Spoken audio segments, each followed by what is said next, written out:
अभी ये कह रहे थे कि संस्कार हिंदुओं को उन अपनी बेटियों को सिखाने की जरूरत है। मैं ये कहती हूँ कि मुसलमानों को अपने यहाँ संस्कार क्यों नहीं सिखाने की जरूरत है। हिंदुओं ने कब ये कह रहे हैं कि ईसाइयों के साथ संस्कार होता, संस्कार है। हमारी बेटियां हिंदू नहीं बनती, हमारी बेटियां हिंदू नहीं बनती, हमारी बेटियां हिंदू नहीं बनती, सिख नहीं बनती, ईसाई नहीं बनती। संस्कार है, बेटियों को संस्कार आप सिखाओ।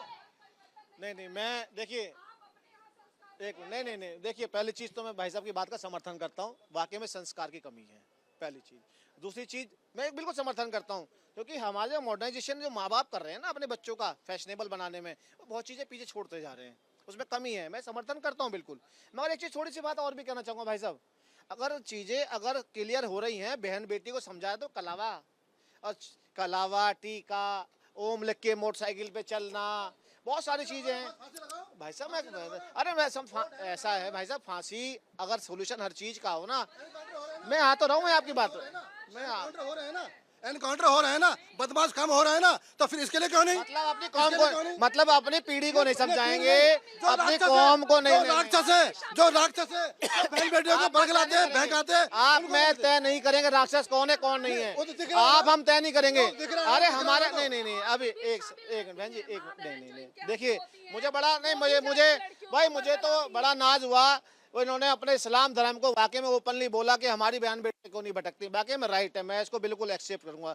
हिंदू भटका हुआ है, मैं तो ये भी एक्सेप्ट करूंगा, मगर भाई साहब कहीं ये भी देखना पड़ेगा, जो उनके पीछे मदरसों में या मस्जिदों में जो शिक्षाएं चल रही हैं, जो पैसे की जो फंडिंग चल रही है, पंचर लगाने वाला कहाँ से मोटरसाइकिल लेके आएगा? पंचर लगाने वाले को इतना दिमाग कहाँ से आ गया कि आप मोटरसाइकिल पे ओम लिखो, हाथ में कलावा बांधो, पीछे पीछे घूमो, बहन का अगर कोई हिंदू की लड़की कोई अगर तुम्हारी फ्रेंडशिप हो जाए तो उसे बढ़िया रेस्टोरेंट में लेके जाओ, हल्दीराम में लेके जाओ, सब चीजें। भाई साहब पैसे ऐसे नहीं आते हैं, आपका तर्क बिल्कुल सही है और आपको सही बोला आपने, मगर उस तर्क भी जाना चाहिए। भाई मुस्लिम कौम ही के बच्चे क्यों हो रहे हैं, मुस्लिम कौम के लड़के ही क्यों हो रहे हैं भाई लव जिहाद में जा रहे हैं?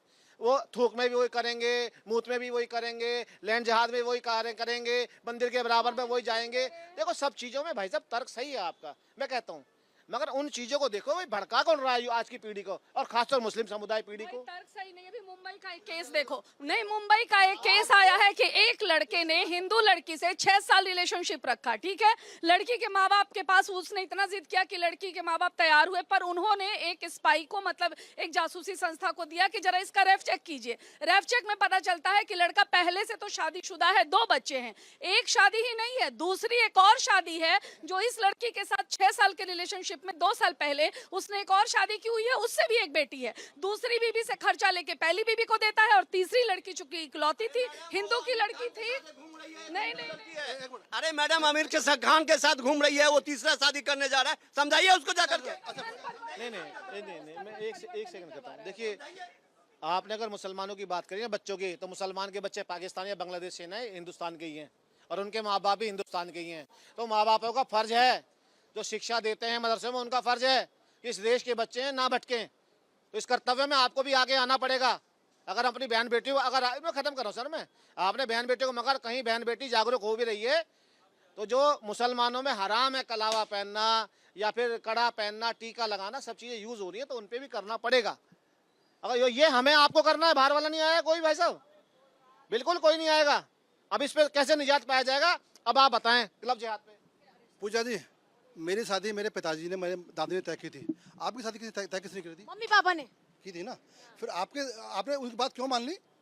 आपको तो उनकी बात नहीं माननी चाहिए थी। मैं नहीं करूँगी पापा की मर्जी से, मैं भी नहीं मानता।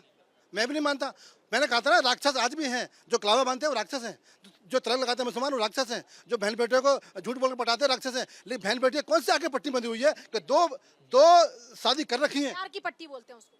नहीं प्यार नहीं, कौन सा प्यार? प्यार की पट्टी। मत जिसने माँ बाप ने पाला, 18 वर्ष बना दिया, उसको लात मार दोगे? जिस माँ बाप ने, आजकल तो लात नहीं मारते सर, उनको मनाया जाता है। मेरी बात सुनो, आप एक माँ हो, जिस माँ ने अपने बच्चे को सुखों में सुलाया हो। बड़े भैया अब तो मामले ऐसे हो रहे हैं, अगर हिंदू लड़की ने मना कर दिया तो बीच की चाकू। मुझे बोलो, जिस माँ ने बच्चे को सूखे में सुलाए हो, वो खुद स्वयं गीले में सोई होगी, क्या उसके संस्कार इतने कमजोर हो सकते हैं? क्या उसका प्यार इतना कम हो सकता है? क्या उसको हम धुतकार सकते हैं? क्या छोड़ सकते हैं? वो औलाद की कमी है जो माँ बाप छोड़ दे। 6 साल से 2 लेकिन मुझे लग रहा है कि इस बात पर जरूर आपत्ति की जा सकती है, जैसे उन्होंने कहा कि हिंदुओं को अपनी बेटियों को संस्कार देना चाहिए। ऐसा कोई माता पिता होगा जो अपने बेटी या बेटा को संस्कार देने की कोशिश न करो? बहुत बार हो जाते बच्चे। आज की चर्चा में खास बात यह है कि बेटियों को यह समझाना होगा कि आपको सही गलत में फर्क पता होना चाहिए, और जब तक आप खुद सही गलत में फर्क नहीं कर पाएंगे तब तक कानून भी आपको नहीं बचा सकता, क्योंकि कानून की प्रक्रिया शुरू होती है किसी भी अपराध के होने के बाद। अपराध ना हो यह सुनिश्चित करने के लिए देश की बेटियों को, खास तौर पर जिन हिंदू बेटियों को टारगेट किया जा रहा है, उन्हें सजगता से, सहजता से फैसले लेने होंगे।